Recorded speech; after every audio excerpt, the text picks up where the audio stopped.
afternoon. My name is Donna Fiesel, and I'm your host of The Edge Talk Show on IC Radio, your source for news and entertainment. You can also find us on television, channel 182 on Charter Communications, and we are syndicated worldwide on Abundance Television, found on Roku, Apple TV, and Amazon Fire. A new podcast is just about to come out. You know what? I can't tell anybody. He knows about it, but you can't tell, okay? That's our little secret right there, not for anybody else. This guy is one of my new friends. And so we've been talking. You should have been around the show before the show. It was a lot of fun. Randolph Russell, and he has written this amazing book. Now, it's called American History in No Time, a quick and easy read for the basics. But I kind of cheated just a little bit. So I always read the back of a book first. Do you know people that do that? Sure, oh sure. Is that a smart thing to do? Sometimes. So I read the back of the book, and there are some questions on the back of the book as well. So this is very interesting, and I'll have to tell you, sometimes I wonder, I worry about the younger generation. They're not really hearing history, like the real history about things. Do you think we are giving a bomb rap to our kids by not letting them know about what really happened in history? Oh, absolutely. Because they're not getting it in school at any academic level, and sometimes what I say in my speeches is that it hasn't been that many generations ago where parents took a more active role in teaching their children, you know, and that's kind of gone by the wayside. And that's unfortunate, you know, because who's to say that it wouldn't be more meaningful to a child to know that he or she first learned the basics about our national heritage from their very own mother, father, or grandmother, or grandfather. You know, I think there's that has a lot of value. I do too, and sometimes it's just in your own backyard. I know we have a lot of great history in this area. We talked about DeKalb County, Alabama. Right. Now let's tell the folks a little bit about you. And where do you live? Brunswick, Georgia. Close to Savannah? It's an hour south of Savannah, an hour north of Jacksonville, Florida, but born and raised in South Florida, where Davie, Florida, which was just a cow town when I was growing up. It was kind of like here in Geraldine, Alabama. Well, Davie was known mostly for the annual rodeo, but it was on the circuit. But now it's the home of Nova Southeastern University, you know, major university system, and the Dolphins training camp is there, so it's a big deal. It's an interesting place. Yeah. So you are also a speaker. You're an author and a speaker. Right. Well, the speaking came because of the book, as a kind of a way to get the word out on the book. Well, you're gathering crowds, I hear. Yeah. It's been really a great experience, because sometimes people will because I've been doing this for years, you know, they will bring up things that they thought maybe I should have a little more coverage in one aspect of American history than the other, and so it's been a great process that's helped the book improve. Sometimes there'll be questions in the Q&A after my speeches, and that'll cause me to go back and look at how I wrote that. Maybe it needs to be a little clearer, that kind of thing. So. But doesn't an author always do that? You're constantly tweaking. Well, I don't know, but the way I look at it, it's like Windows. Like Windows was good when it first came out, but they still tweak it, you know, periodically. So even when I don't want them to. Right. I'm okay with the way it was. Leave it alone. Right. But I love the book. So how did you begin? What started the desire to write this book? Well, it actually started with my children. I recognized that my children didn't know many things I assumed they had learned at school, and so as I started taking a more active role in teaching them myself, I wondered what are the fundamentals everyone should know, young and old alike, and can they be learned quickly and easily? And I went to several bookstores thinking that there would be some book that I could I could find that there would be several to choose from where I could sit down with my child and in 5 or 10 minutes teach them something meaningful about the country. I couldn't find even one. And that's when I first thought that there would probably be a lot of parents like me who would want to do the same thing with their children. And so I made up little booklets for each of the children, and then that's how I would teach them. And sometimes they would read to me, I would read to them. There were questions and answers that went with it, and so we would do the questions before we read, or during or after. Different ways you can mix it up to make it fun. But in the course of that family project, I ran across study after study showing that this was a nationwide problem across all age groups and all academic levels. And so the little booklet that I made for the children, it became more sophisticated as a result of that.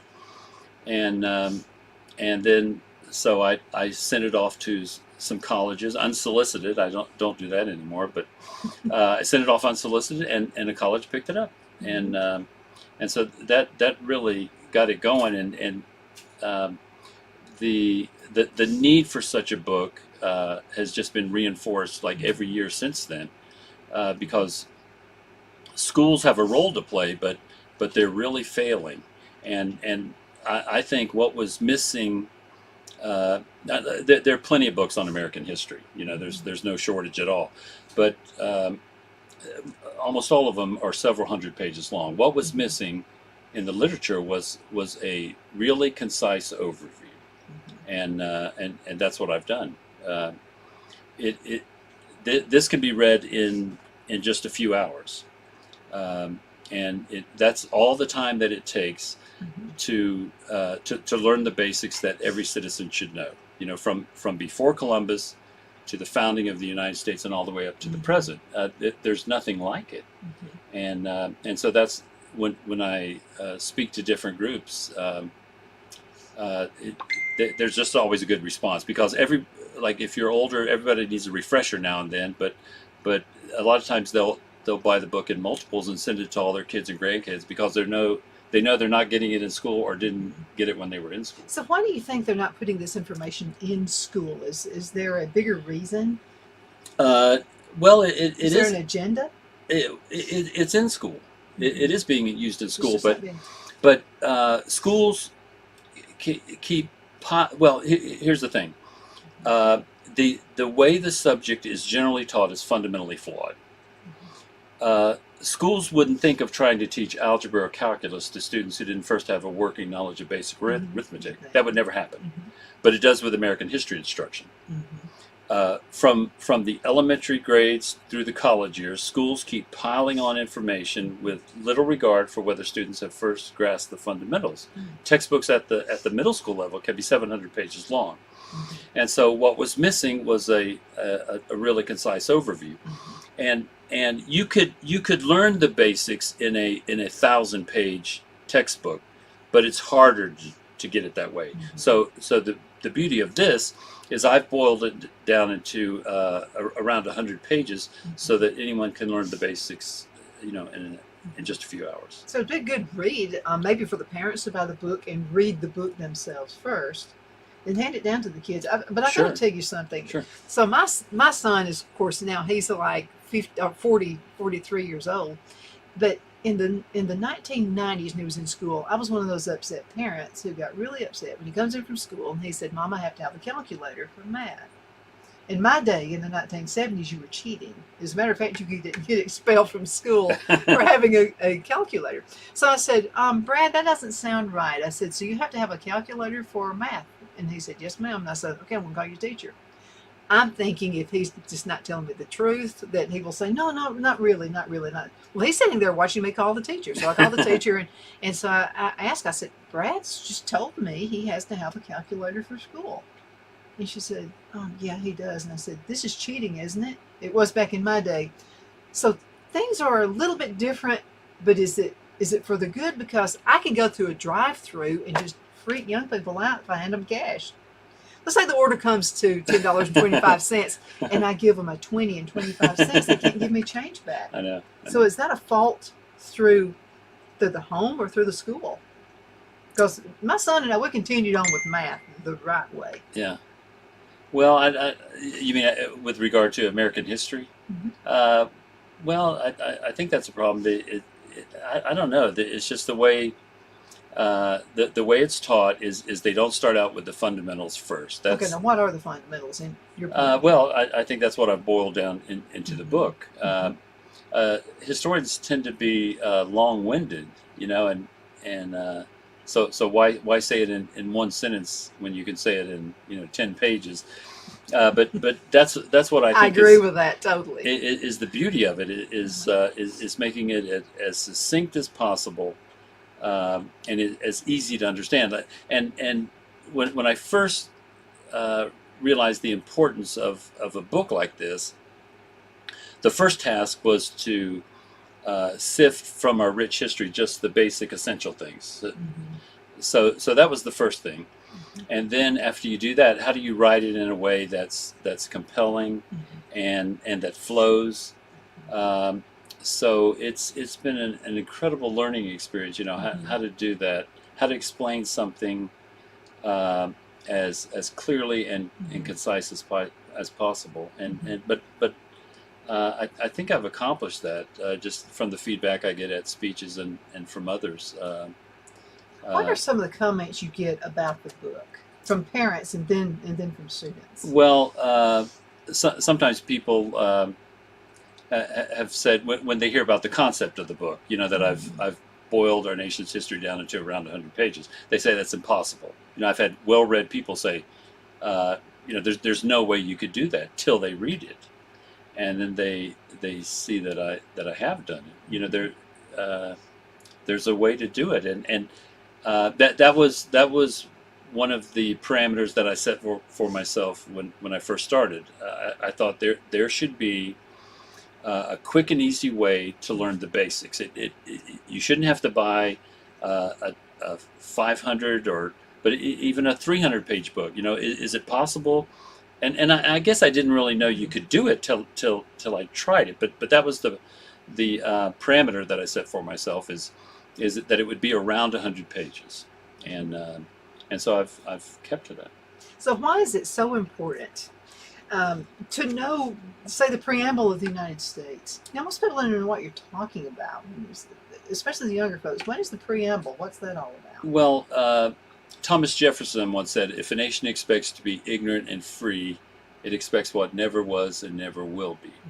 So we definitely have an obligation as citizens in a free society to understand how the government works, and to really understand how the government works, you have to know how it developed, and even before we became a nation, and certainly since the Declaration and since the Constitution.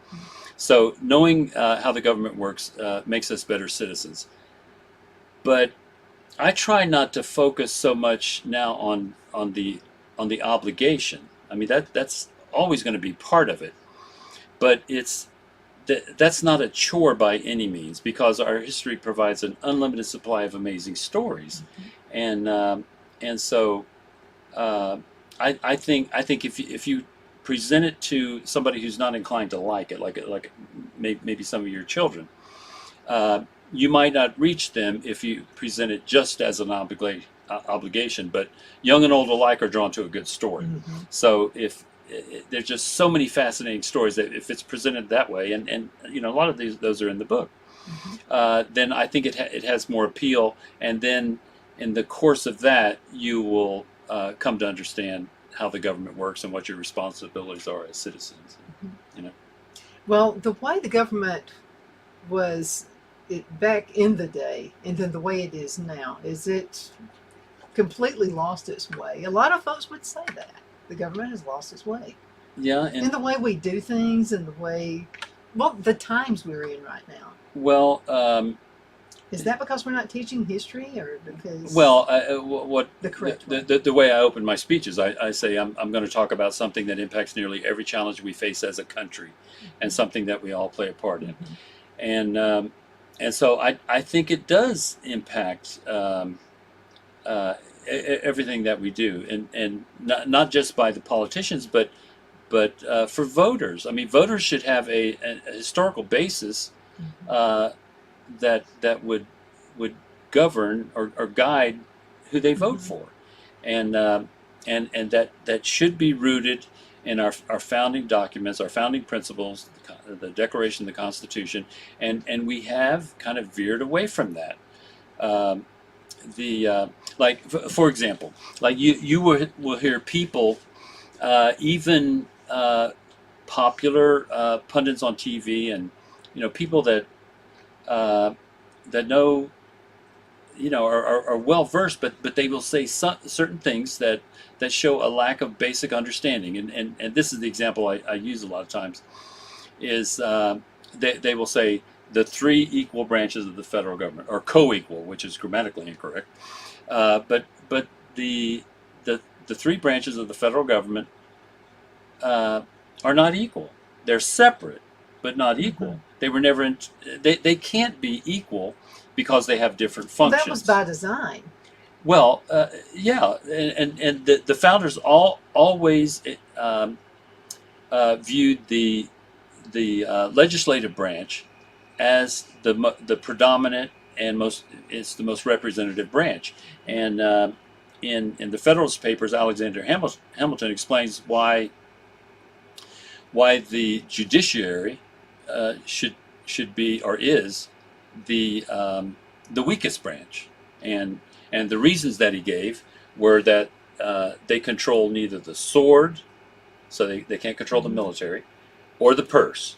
Mm-hmm. So those two things are what the president is commander in chief, Mm-hmm. and Congress with taxes. Mm-hmm. So that's just one small example of a lack of understanding uh, of how our Mm-hmm. system works. They're not equal branches, but Well, that's what would you say to the person who says, "Well, you know what? I've never voted.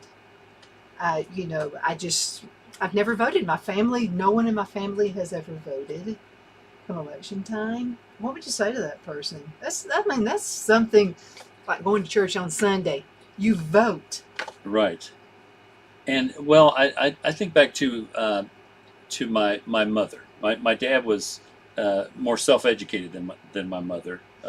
Mom, I think she dropped out of school, which wasn't uncommon back in the day, but she had, I think, a sixth grade education. Dad had Mm-hmm. dropped out in 10th grade. Um, but Dad became very well educated on his own. Mom, not so much. But Mom voted every election.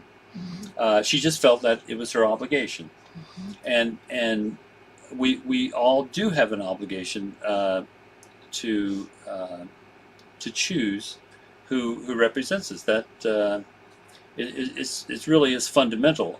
Millions, tens of millions of eligible voters don't bother to vote, and I think a lot of them think that their vote doesn't count.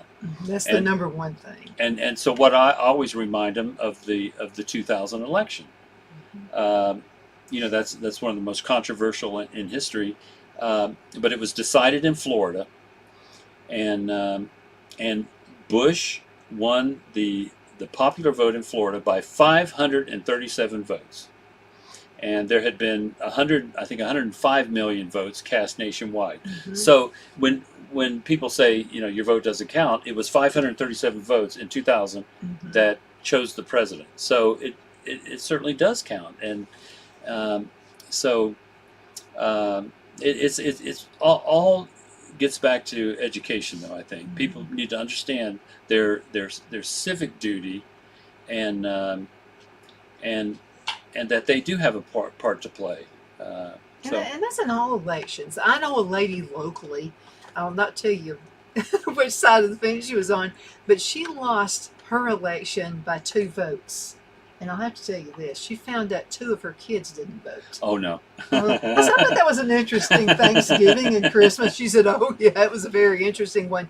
That they would even admit it, I would not have admitted it to her. Right. But it's so important. Each vote does count, and then you'll go back to this. and it's not a theory, this really happens. Cheating has been going on for a long time. I mean, it hasn't just started in the past decade.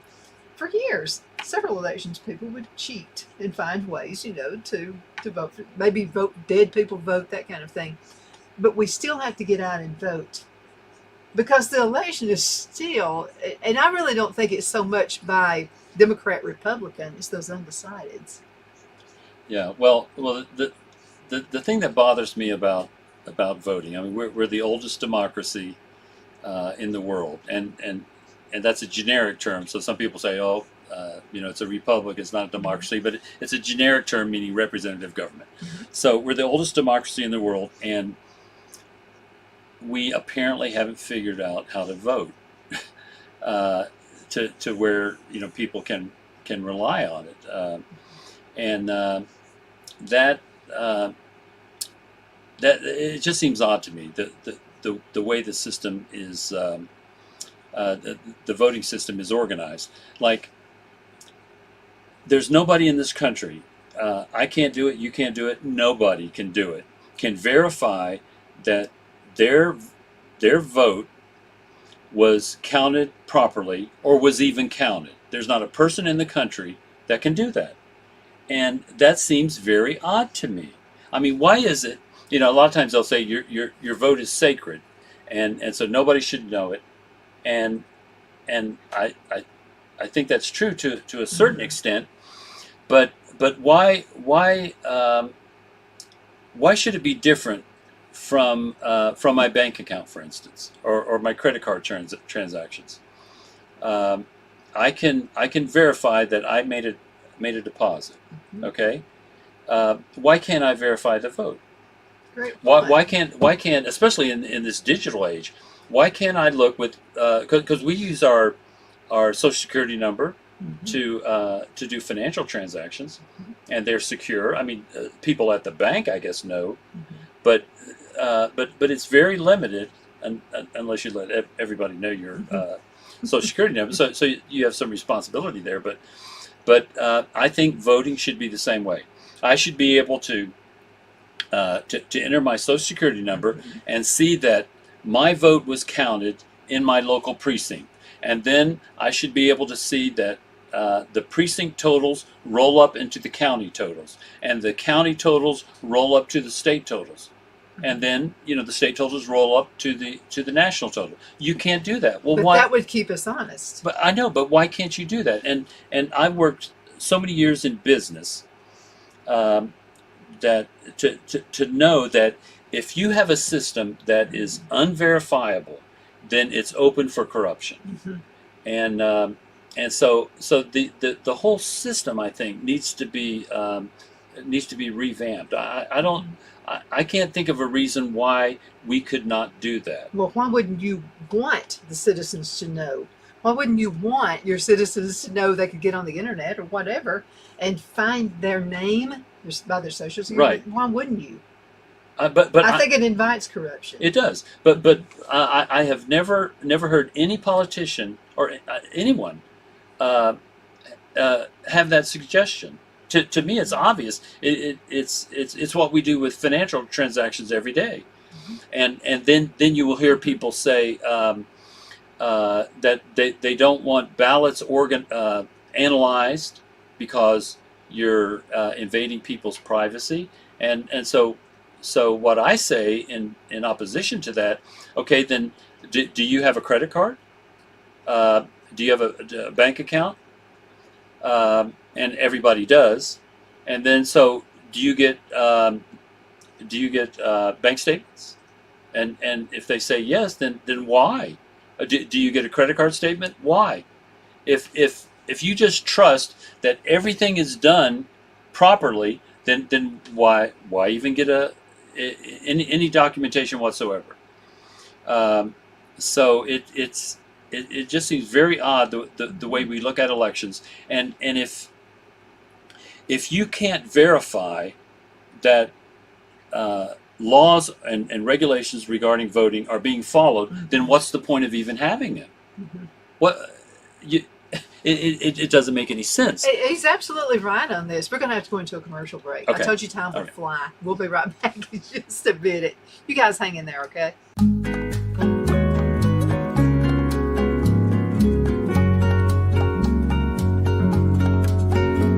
At Lamone's Mexican Restaurant, located in Henniger, Alabama, and voted Best Mexican Restaurant of DeKalb County, Alabama 2020, we're here to serve you with authentic Mexican cuisine. Order easily online by going to lamonsmex.com or call 256-657-3999 to place your order. We're open Sunday through Thursday 11 a.m. to 9 p.m. and Friday and Saturday 11 a.m. to 10 p.m. Whether you're celebrating a cozy date night for two or a celebration for a crowd, at Lamone's you'll love our atmosphere and friendly servers. Thank you for dining with Lamone's Mexican Restaurant.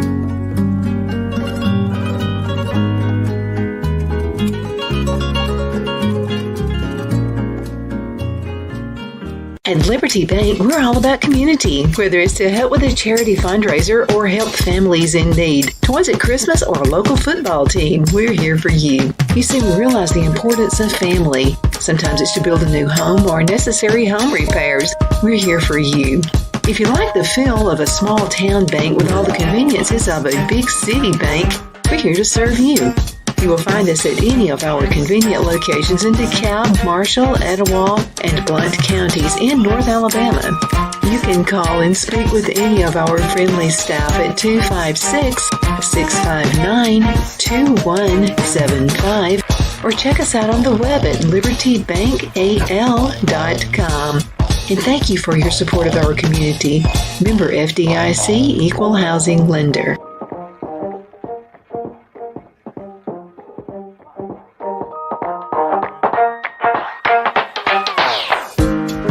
Let Rhonda at Rhonda's Elite Tax LLC take the burden off you for all your tax needs. I know because Rhonda has been taking care of my business since 2013. I feel Rhonda works for me because she knows the direct questions to ask to better benefit my unique business in order for me to get back the biggest refund possible.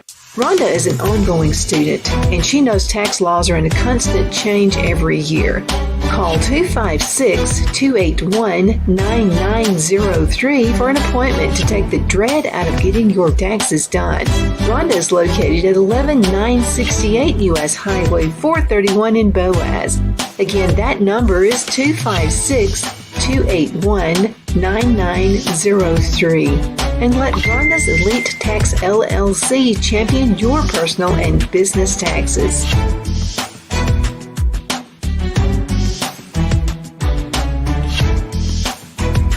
Jeff McCurdy of the McCurdy Law Firm has been a public service of this area for over 10 years.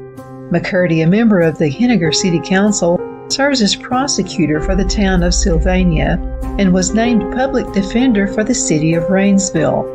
The McCurdy Law Firm is located at 17326 Alabama Highway 75 in Henniger to better represent his Jackson and DeKalb County clients.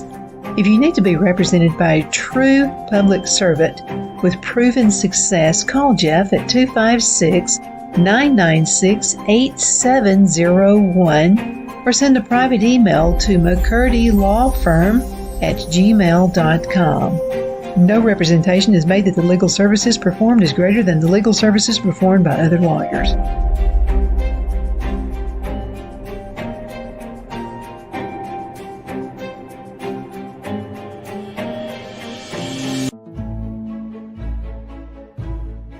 The Hatter Cafe and Country Inn is nestled in the northeast corner of Alabama the Beautiful in the delightful town of Mentone. We're located on top of scenic Lookout Mountain near Little River and DeSoto State Park and located only 5 minutes from shopping and restaurants. There is also a nearby community walking path and golf course. We welcome everyone through the doors and we are committed to outstanding service for all guests.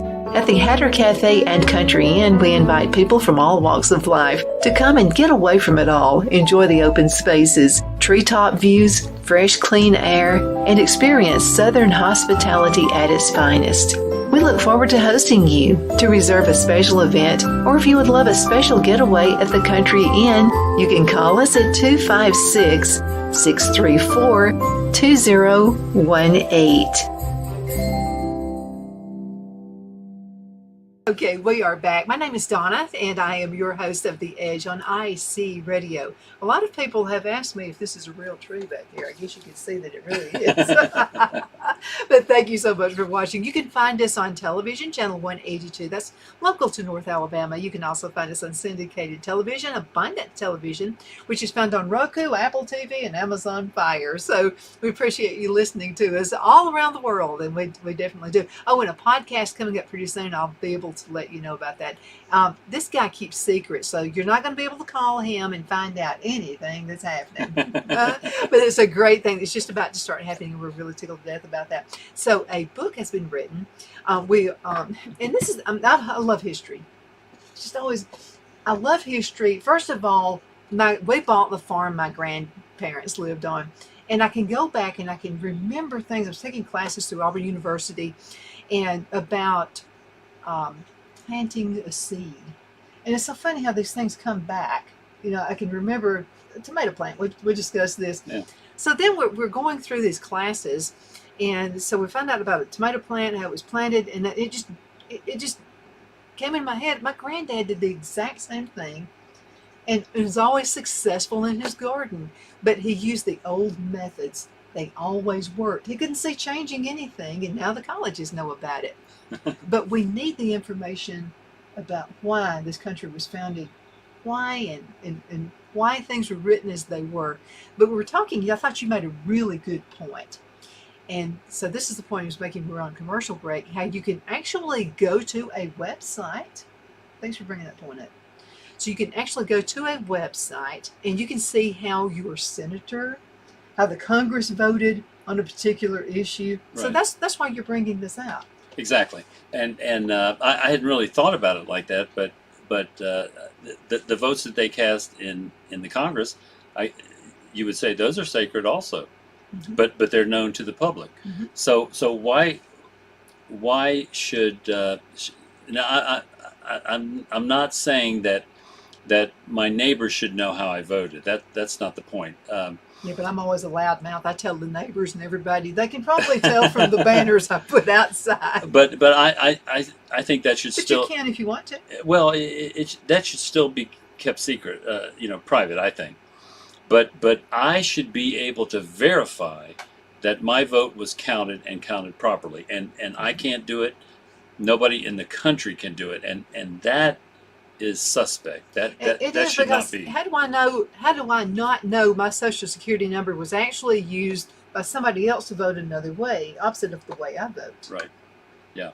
So I don't know if I'm kind of surprised that seems rather obvious, but I haven't heard anyone suggest that. So maybe they'll get the idea from this. But there's just something. Okay. My mother is a Republican. My grandparents, my dad and my grandparents were Democrats.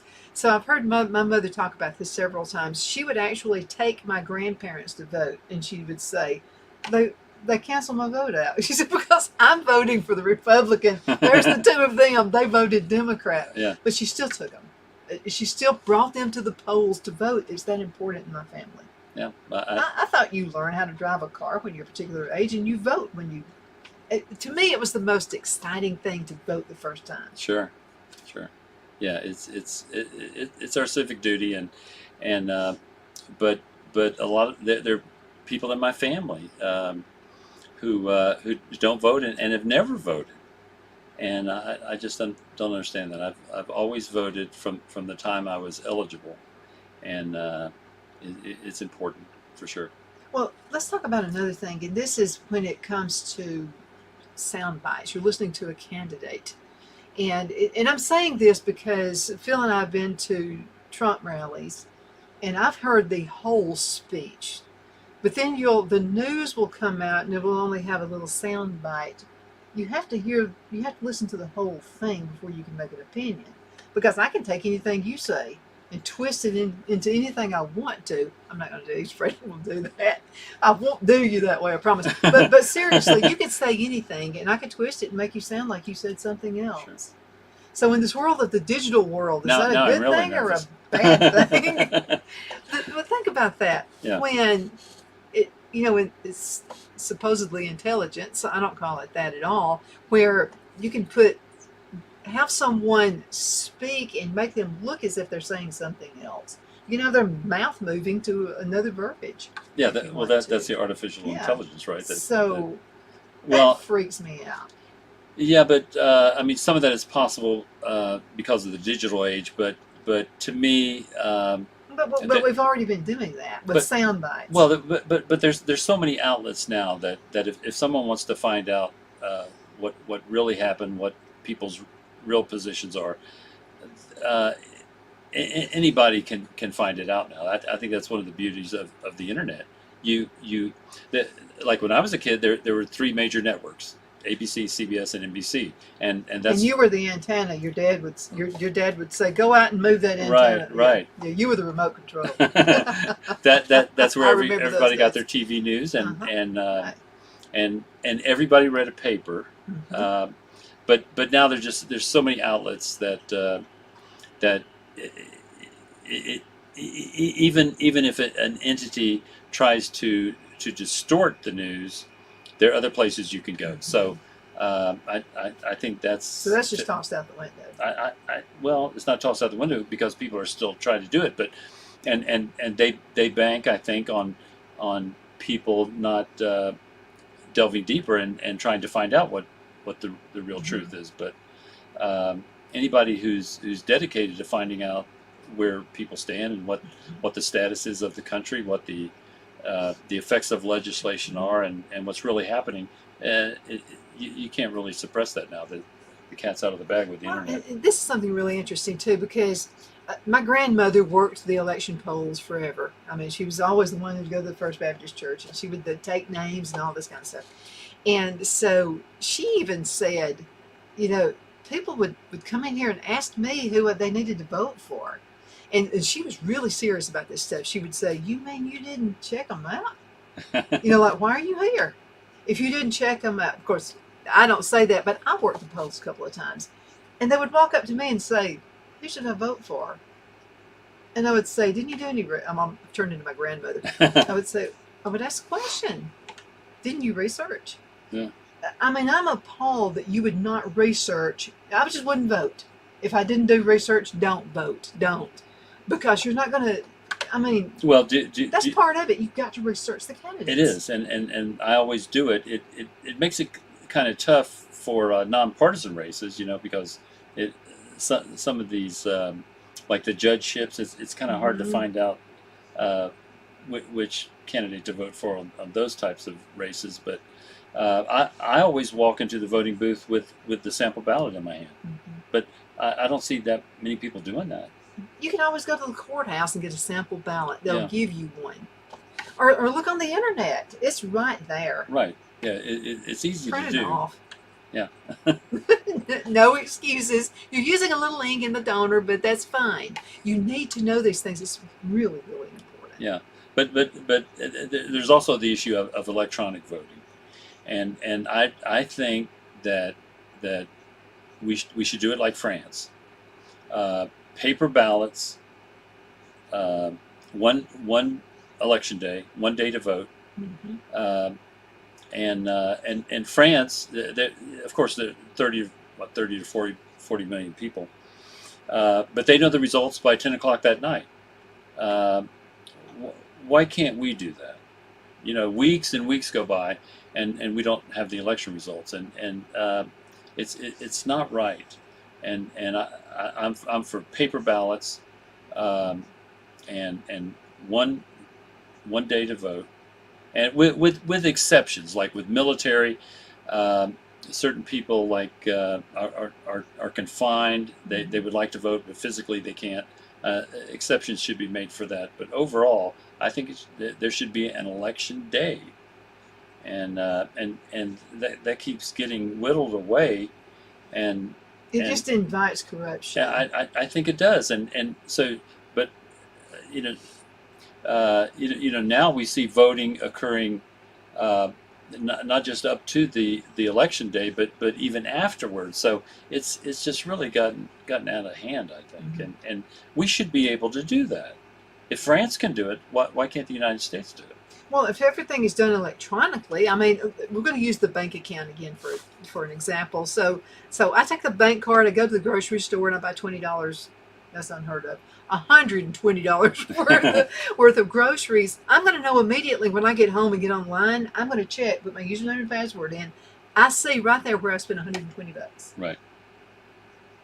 I mean, the whole thing's about identity theft, right? That's why you're able to do that for your bank account. Well, we're having identity theft, I think, in just multitude numbers of people of voting, which is one of our most sacred rights.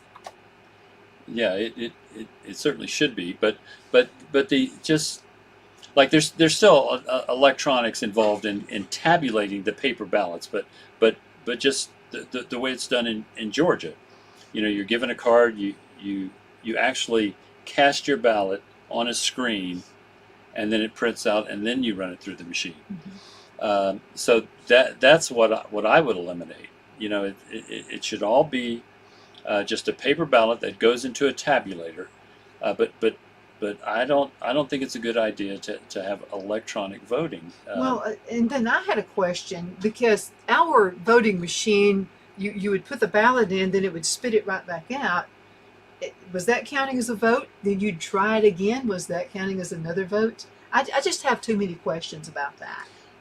Yeah. Well, I know when I voted in the senatorial election, I was given the card. I inserted the card, and it said that it's invalid. You've already voted, and I hadn't voted, and so I took it to the guy over the precinct, and he said, "Don't worry about that." He said, "I have a card that'll override it," and I said, "No, I want to know why it came up and said that I'd already voted," and so it was a big deal. The precinct was kind of in an uproar. This guy's making an issue. Well, it is an issue. To me, it is, and so they went back and tried to investigate it. They said it was some clerical error, but it just didn't. How many clerical errors were they having that day? Is my question. How many other people were having the same issue you were? I know. They would just walk off and not question it. Right. It just doesn't make you feel confident in how the thing is run, and so.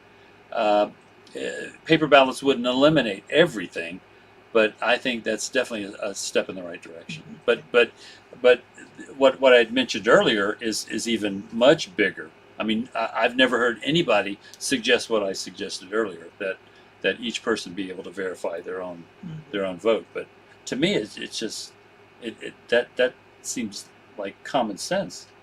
Because if I can do it with my bank deposit, why can't I do it with my vote?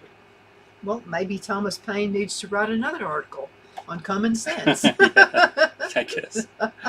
Maybe so. Let's dig back into this book again. Okay. So at the very back, you're going to see a few questions, and he kind of lets you cheat a little bit. So you can pull up the number one right here. Was it near what major U.S. city can you find an ancient Native American earthen pyramid with a larger footprint than any pyramid in Egypt? We have so many wonderful landmarks that are just, like I told you, you need to come to DeKalb County. Grand Canyon we don't have, but we have something that's pretty close to it. It's called Buck's Pocket. And it's a great, great place. You can find this on page 5 of the book. You got to buy the book to find out what the answer is on that. Well, what I tell people is that, and I do this in the intro or the preface to the book, is that history is all around us if we'll just look for it. And the answer to that question is Shh, don't tell it. Oh, They got to buy the book first. okay. No, you can give that one. You can do that one. Well, the 10 miles east of St. Louis is an incredible ancient Native American city, Cahokia, and it was about 900 to 1100 A.D. And the population was anywhere from 10,000 to 20,000, and I've talked to people who were born and raised in St. Louis, and they'd never even heard of it. You know, this incredible ancient Native American city, and the most prominent feature in this town is a called Monk's Mound. It's an earthen pyramid with 22 million cubic feet of dirt. It's in 4 terraces up to a height of 100 feet. It's a larger footprint than any pyramid in Egypt, and bigger than the pyramid of the sun in Mexico. And so this is in our own country, and a lot of people have never heard of it. There's so many fascinating things like that. That if look, how many highway historical markers do you go by every day and not stop? How many people travel to the theme parks in Orlando without realizing that the oldest permanent European settlement in the continental United States is just 2 hours away in St. Augustine? So there are things like that in everywhere throughout the country, and so everywhere you live or anywhere you go in this country, people have lived there or passed that way for centuries, if not millennia, and then that raises questions about what the people were like, and what life was like back then, and so it's just it opens up a whole nother world, and I think looking back helps you understand.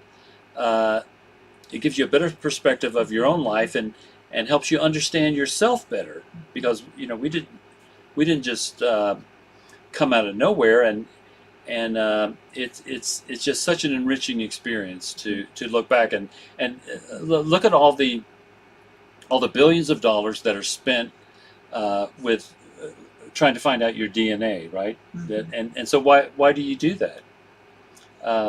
Presumably, it's to learn something about yourself. I think that's why people do it. But we're not just a product of biology. It's also the world and the culture that we came into, and so that helps us understand ourselves better also, I think. So it's just a great experience, and you can be how many billions of dollars are spent trying to make yourself live longer, right? But the way I look at it is you can be as old as you want. Like when I read about the Revolutionary War, suddenly I'm over 200 years old. It's like I was there, and but you needn't stop there. You can be as old as you want, 1,000, 2,000 years old, and so it's it's a very enriching experience to. It is, and I was so fortunate to live in Cheehaw Acres, Calhoun County, Alabama, because I told you about the subdivision we grew up in. And so Mr. Marks actually owned the land there. There was a huge pond. My brother and I would dig up in Mother's yard all the time, irritate her to death. We were always digging up arrowheads. Yeah. And so we were able to use our imagination thinking about, wow, Indians lived right here where our house is, a ranch house, brick ranch house, and we're digging up arrowheads. Of course, Mother didn't like us digging up the yard all the time, but it was something that we got to do, and we got to be a part of history. So we would pretend we were Indians. I know it's hard to imagine, but I've got some Indian in me. This is my great grandmother, half Indian, but we could use our imagination. Sure. And I think what we're doing is we're taking the imagination away, where the kids aren't, and even adults. Everybody needs to use their imagination, but put yourself in a place in history, and you can do that with this book right here. Just put yourself in that situation. Right. And another thing I would say is, both of my parents are passed on. My grandparents have passed on, and I think every day of certain things I wish I would have asked them. I just spent this past week with this family that invited me into their home, and the mother is staying with them. She's 99 years old, And so I was picking her brain, like what her fondest memories were of her childhood and what was Christmas like and that kind of thing. So there's living history around us, and we should take advantage of that with our own family members and other people that we might know in the community. Ask them what their life was like. It'll open up an incredible world for you. I remember there was this woman down the street when our children were young, and I had spoken with her on my own and found out what her Christmases were like as a child. And of course, that was at Christmas time, and our children had Christmas lists, a page long of, and so I was trying to wanting to get them to be not quite so materialistic, and so I took them down to visit with Mrs. Marsh. And so with the children sitting around her living room, I said, Mrs. Marsh, can you tell my children what Christmases were like for you as a child? And she said that they would get usually an orange and a piece of hard candy. I heard this. And she said with the hard candy, they wouldn't eat it all at once. They wouldn't put it in their mouth till it melted. They would unwrap it. They would take a few licks, and then they'd wrap it back up again. Mm-hmm. And people need to understand that things haven't always been as convenient and comfortable as they are now. Mm-hmm. And then she also told us a sad story where one Christmas they didn't even have that. Her mother was so poor that when they woke up Christmas morning, all she could do was she wrapped up some toothpicks in some toilet paper, and that was what was under the tree. And Mrs. Marsh said when she saw that's all that was under the tree, she burst out crying and ran back into her room. And of course, that broke her mother's heart because she was trying to do something. Yeah, she tried to do something, and she said that she regretted that her whole life, that she had made her mother feel so poorly that Christmas. So I don't know. I think things like that make us a better person and make us more grateful. Like David McCullough, who just passed away last year, he said, indifference to history is a form of ingratitude.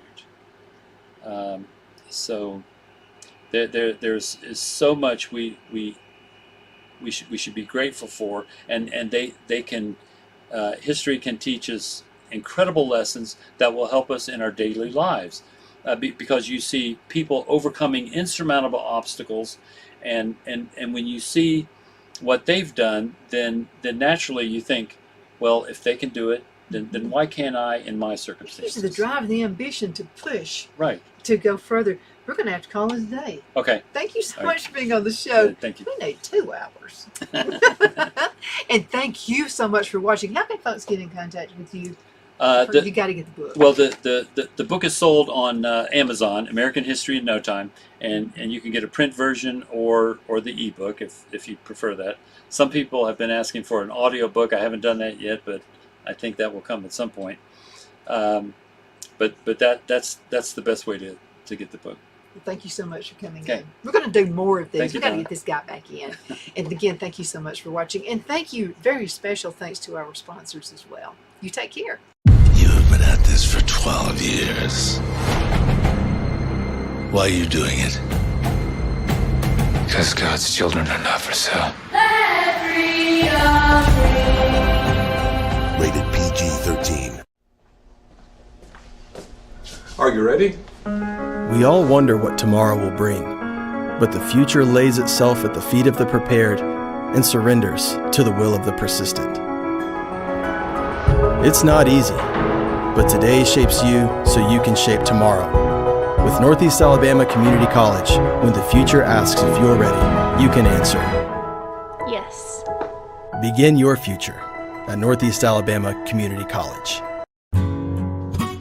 The only place I buy my beef is Lone Tree Ranch in Collinsville, Alabama. Their cattle is born and raised on their ranch, grass and grain fed, and you can feel confident when you serve your family and friends because their beef is all natural and no antibiotics or hormones are added. You can buy whole beef or perhaps go in with family or friends and buy half.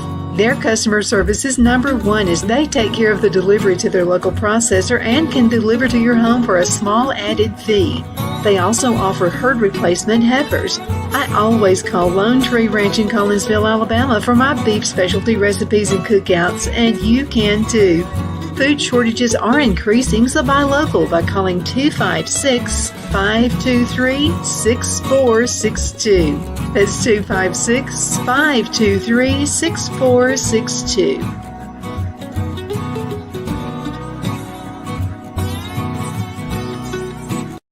Wow, it's so soft and smooth. It's cool to the touch. How did you do that? Well, we took MyPillow's patented fill and combined it with this new technology that we didn't have back then when I invented MyPillow to bring you the best pillow in history, MyPillow 2.0. Because of all of you, MyPillow 2.0 has been a huge success, and now we're bringing you our best-selling Go Anywhere MyPillows with the same temperature-regulating technology. Made with my patented adjustable fill and brand new cooling fabric, they're truly the next generation of MyPillow. So go to MyPillow.com or call the number on your screen. Use your promo code to save over 60% on our MyPillow 2.0 4-pack special. You'll get 2 MyPillows and 2 Go Anywhere MyPillows, regular $259.92, now only $99.98. King size just $10 more. This is a limited time offer, so please order now.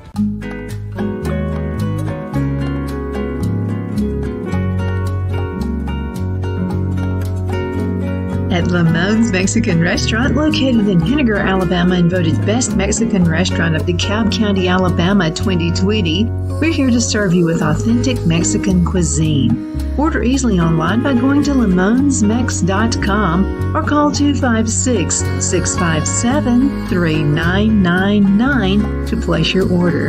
We're open Sunday through Thursday 11 a.m. to 9 p.m. and Friday and Saturday 11 a.m. to 10 p.m. Whether you're celebrating a cozy date night for two or a celebration for a crowd, at Lamone's you'll love our atmosphere and friendly servers. Thank you for dining with Lamone's Mexican Restaurant.